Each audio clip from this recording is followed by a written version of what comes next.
siendo las 9:03 de la mañana, el día 10 de abril del año 2024. Vamos a dar inicio a las diligencias previstas para el día de hoy. Por favor, doctora Bosa, ¿podría indicarnos qué diligencia tenemos programada? Sí, señor.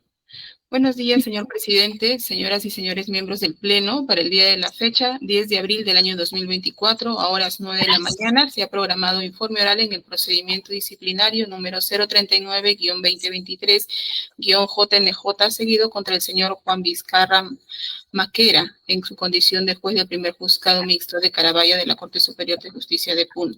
Cabe precisar que la defensa del señor Vizcarra Maquera se encuentra en plataforma, el doctor Jorge Linares Carrión. Muchas gracias, doctora Bosa. El doctor Vizcarra está en pantalla. Se encuentra presente en mi oficina, señor presidente. Muchas gracias, doctor. Doctor Linares, tenga usted muy buenos días. Tienen 30 minutos para hacer uso de la palabra. Pueden Gracias. empezar en el momento que ustedes estimen pertinente. Gracias, señor presidente. Voy a tratar de ser lo más concreto posible y de antemano quiero indicar que mi intervención es para cuestionar los informes, cuestionar los documentos. No constituye un ataque personal a ninguna persona, ni mucho menos. O sea, ataco a la idea, no a la persona. Jaime Vizcarra Maquera, como acaba de indicar la señora relatora, se desempeñó como juez de Macusani, provincia de Carabaya, en Puno. Y los motivos de este proceso disciplinario se derivan de un proceso de amparo a través de los cuales se pretendió cuestionar determinada actuación de una jueza de los procesos contenciosos administrativos de la ciudad de Lima. Como antecedentes debo indicar lo siguiente. Antonio Eliseo Cárdenas Maita, ese nombre les ruego subrayar, fue sancionado por OCE a través de un acto administrativo. Se le suspende de su calidad de contratista por 48 meses. Contra esta decisión, Antonio Eliseo Cárdenas Maita interpone un proceso contencioso administrativo en la ciudad de Lima en agosto del 2016. Esos son los hechos que aparecen en el expediente y ustedes los van a confirmar. El 23 de octubre del 2017, 23 de octubre, esa fecha también les solicito subrayar y tenerlas en cuenta, Antonio Eliseo Cárdenas Maita interpone un proceso de amparo en la provincia de Carabaya. A través de este proceso de amparo, lo que Cárdenas Maita cuestiona es la demora en la tramitación del proceso contencioso administrativo. Sobre ello voy a regresar después. Y como una suerte de pretensión accesoria, solicita Cárdenas Maita que se anule esa resolución 068 emitida por OCE. El investigado emite sentencia declarando improcedente, les ruego también tomar nota de ese detalle, improcedente la pretensión de anulación de ese acto administrativo de OCE. ¿Con qué argumento? Y ahí está en la sentencia que él emite, el investigado señala de que como en el proceso contencioso administrativo que se tramita en Lima se está discutiendo la validez de ese acto de OCE, él, como juez de Carabaya, no puede emitir pronunciamiento al respecto. Pero declara fundada en parte la pretensión constitucional de amparo, señalando de que la jueza, como efectivamente aparece, estaba demorando excesivamente en la tramitación de ese proceso contencioso administrativo.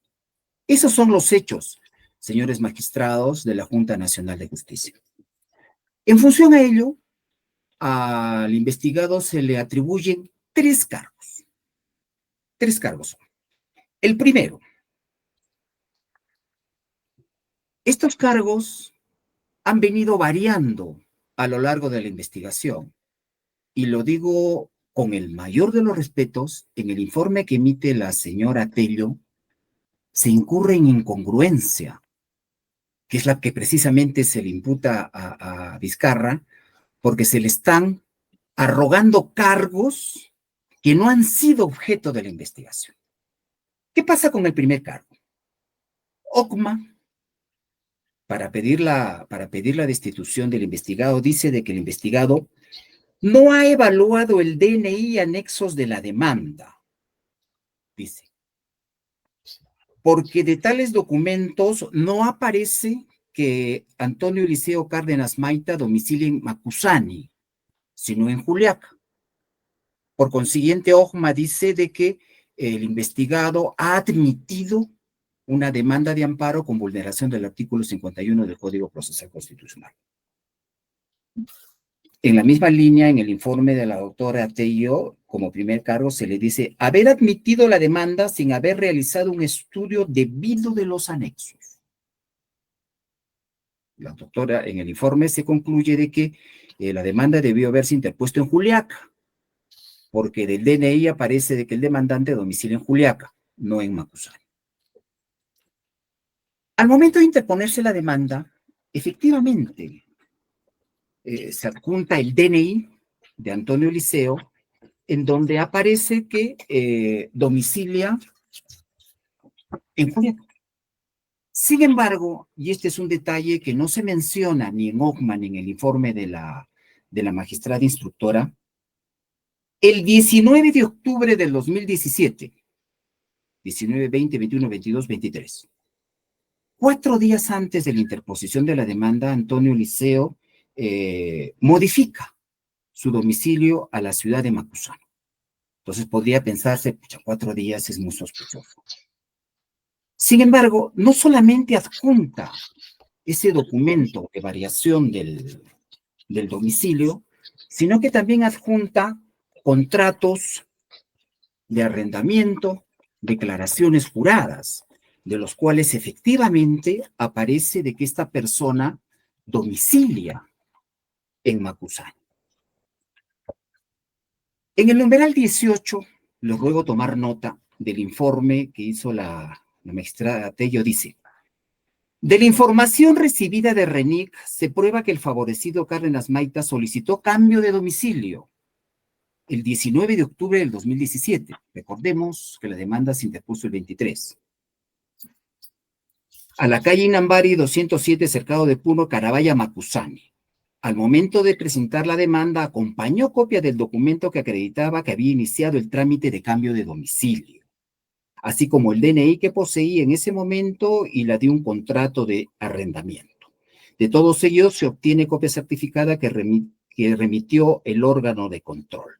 Por lo que, coincidiendo con el administrado de que el domicilio que aparece en el DNI resulta ser el lugar donde puede ejercerse la acción de amparo, bueno, el despacho carecía de competencia territorial por aparecer en ese momento Cárdenas Maita como domiciliario en la ciudad de Juliaca. No. Al momento de interponerse la demanda, Cárdenas Maita aparecía domiciliado en Macusani. No olvidemos, señores magistrados, que de acuerdo al artículo 26 de la ley 26497, ley orgánica de RENIEC, y en su artículo 32, se prevé imperativamente que el DNI es la cédula de identificación para todo efecto civil. Y señala el artículo 32 que la dirección domiciliaria consignada en el DNI es la residencia habitual del titular. Es la residencia habitual del titular. Entonces, por mandato legal y en función al DNI, Cárdenas Maita domiciliaba ¿en dónde? En Macusani. Hemos obtenido también, señor presidente, señores magistrados, la carta 012-817-2023 de RENIC, que le hemos ofrecido el día de ayer, en horas de la tarde, la he alcanzado a la Honorable Junta Nacional de Justicia, en donde está el resumen de las variaciones domiciliarias de Cárdenas Maita, y en el numeral 13 efectivamente aparece que el 19 de octubre de 2017 cambió su domicilio a la calle Inambari 217, Macusani, Carabaya, Puno. Por tanto, cuando se señala de que el investigado no hizo una adecuada pesquisa de los anexos de la demanda, se incurre en inexactitud. ¿Por qué? Porque del DNI, del contrato de arrendamiento, de la declaración jurada, aparece de que el demandante Cárdenas Maita domicilia en Macusani. Por consiguiente, dado que en ese supuesto la competencia territorial es facultativa, el juez de Macusani, al momento de interponerse la demanda y admitirse a trámite el investigado en este caso, es y era competente para conocer ese proceso constitucional de amparo. Por tanto, señores, este primer cargo está desvirtuado. Como segundo cargo, se señala de que al momento de, Ocma señala como segundo cargo, dice, al momento de calificarse la demanda, tuvo conocimiento el investigado, dice, de la pretensión de dejarse sin efecto la resolución de OCE ante el juzgado contencioso administrativo de la ciudad de Lima, y que ya y que ya estaba siendo ventilada en la vía idónea. Entramos entonces en el precedente Elgo Ríos, tener que dilucidar cuál es la vía idónea para establecerse si determinado acto administrativo debe o no ser invalidado. Recordarán ustedes, si lo conocen mejor que yo, que eso fue un largo debate, que determinó, ante pronunciamientos contradictorios, que el Tribunal Constitucional tuvo que zanjar este tema a través de un precedente, el precedente Elgo Ríos, en donde se estableció que tenía que tenerse en cuenta la faceta objetiva, es decir, si estamos ante un proceso que brinda igual protección que el proceso de amparo o ante la faceta subjetiva, es decir, si se va o no causar mayor perjuicio al accionante. Por tanto, no es un tema pacífico, ni en la doctrina ni en la jurisprudencia. Del mismo modo, en el informe, en el numeral 19, se dice que ya se había recurrido al órgano jurisdiccional idóneo. Basta leer la sentencia del investigado.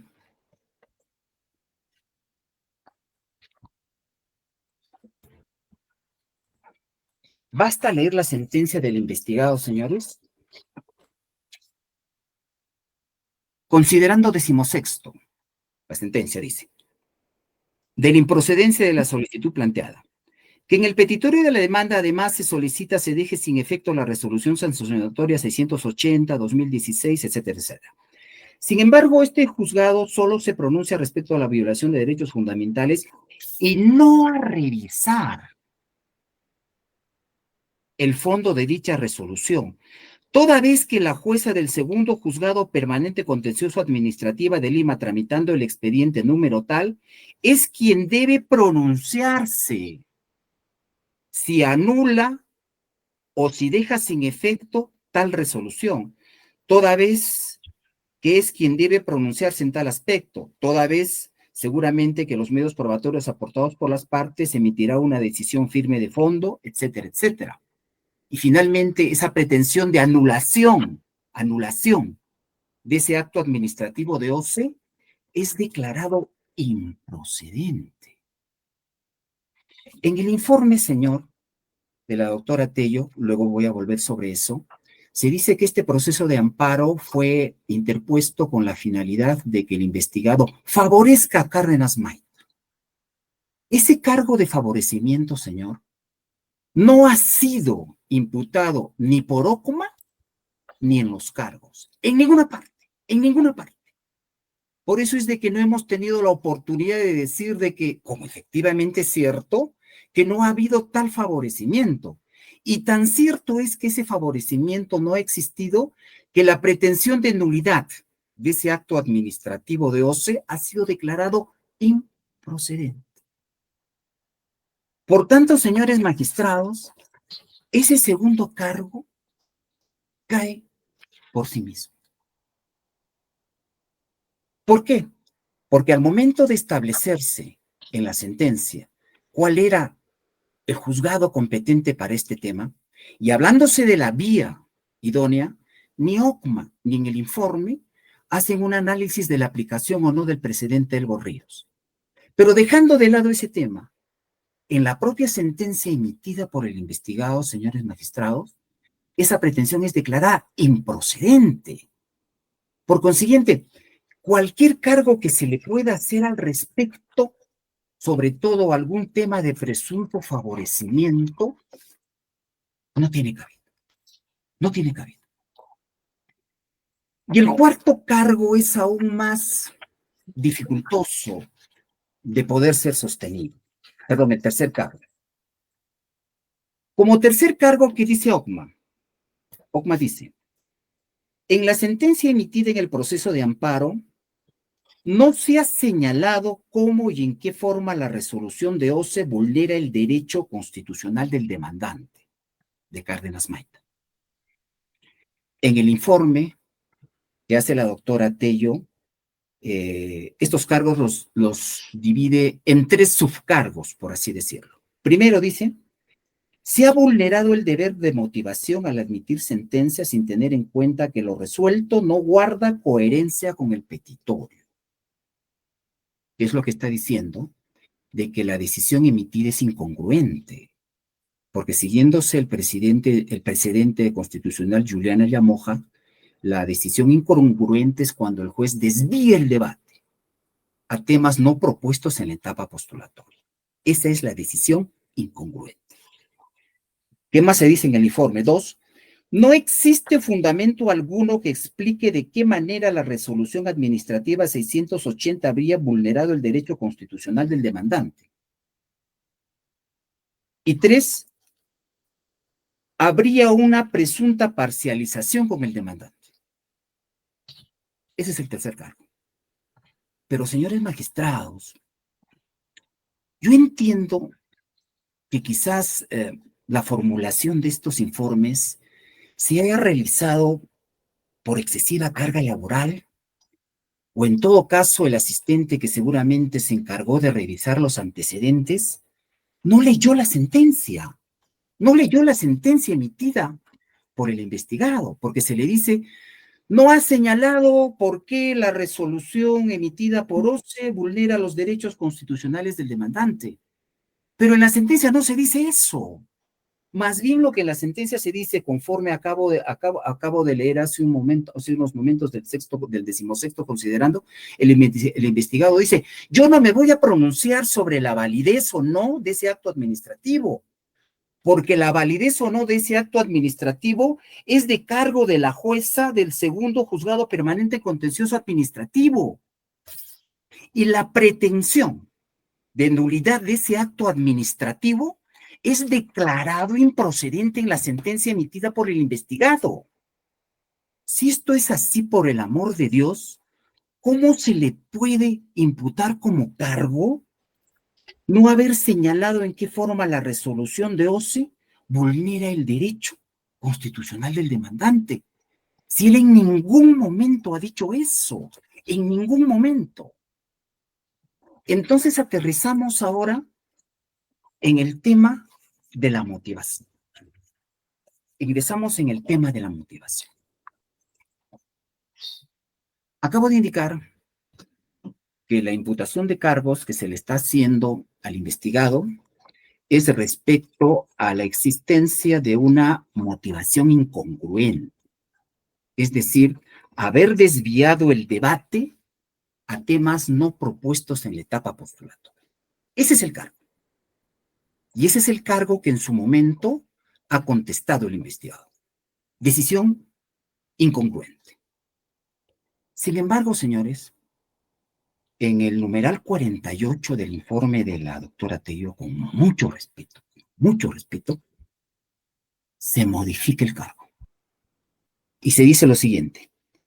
Siendo obvio que la sentencia dictada por su despacho adolece de defectos de la motivación, dice eso, no por incongruencia, dadas las razones desarrolladas en el fundamento 26, pero sí por tratarse de una motivación aparente. La justificación o el juicio de subsunción que realiza es forzado e irrazonable.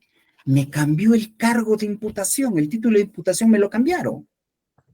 Porque de motivación incongruente que implica desvío del debate, ahora me lo cambian a motivación aparente, que según el presidente del caso Juliana Llamoja, son dos instituciones completamente diferentes.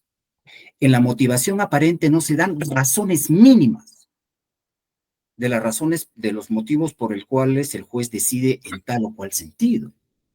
Sin embargo, de la lectura que van a hacer ustedes seguramente de la sentencia que origina todo este proceso investigatorio, aparecen razones que no las podemos compartir de repente, no las podemos compartir, pero están las razones suficientes.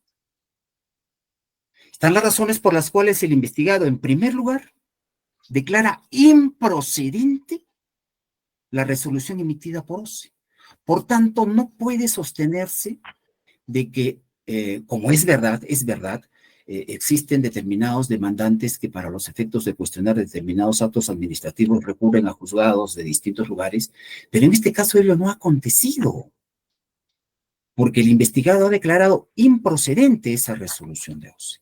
Por tanto, no se me puede cambiar el título de imputación de motivación incongruente, porque así empezamos, porque se dice de que lo resuelto no guarda concordancia con los hechos, el componente fáctico, el componente jurídico postulado en la demanda con la decisión. Eso es motivación incongruente, y luego se me cambia a motivación aparente. Nuevamente se me genera indefensión. Ahora, debemos preguntarnos si la motivación es causa de medida disciplinaria. Creo que no. Porque los errores en la motivación implica, en todo caso, error en los fundamentos fácticos y jurídicos que emite determinado magistrado. ¿Y eso cómo se resuelve? Con los medios impugnatorios. Los medios impugnatorios precisamente están diseñados para corregir esos errores en que puede incurrir el magistrado, el juez ACO, ¿no?, en la emisión de sus resoluciones. Y el error fue corregido, porque finalmente la sala mixta de Huancané, resolviendo excepción de litis pendencia, recuerden ustedes que se estaba tramitando en el contencioso administrativo de Lima, ¿no?, la invalidación del acto de OCE, resolviendo una excepción de litis pendencia, estableció de que era nulo todo lo actuado en este proceso contencioso, en este proceso de amparo. Por consiguiente, esa es la forma como se puede corregir estos defectos. Quiero detenerme brevemente en lo siguiente. En el informe se señala, numeral 41, dice de que ningún juez o jueza está sujeto a la tutela de un juez constitucional en la tramitación de un proceso. Creo yo que ese es un tema opinable, sumamente opinable.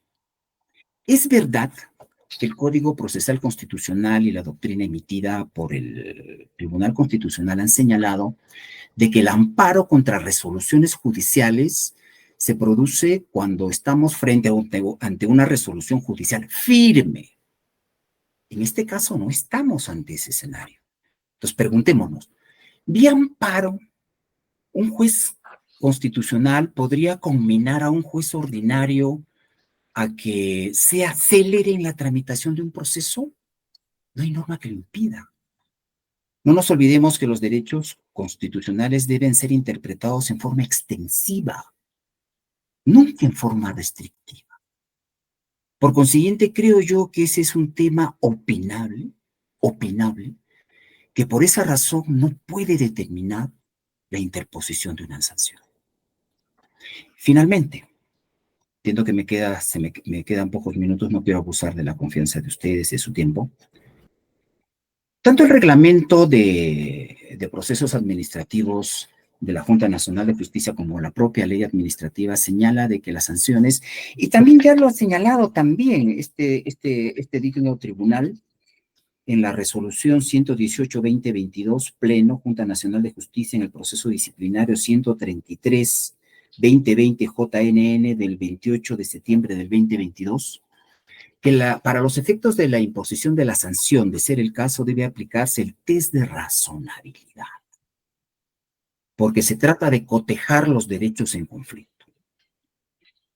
Ni OCMA, ni en el informe se hace un análisis de los subprincipios del test de proporcionalidad para establecer o no si el investigado merece la sanción de destitución.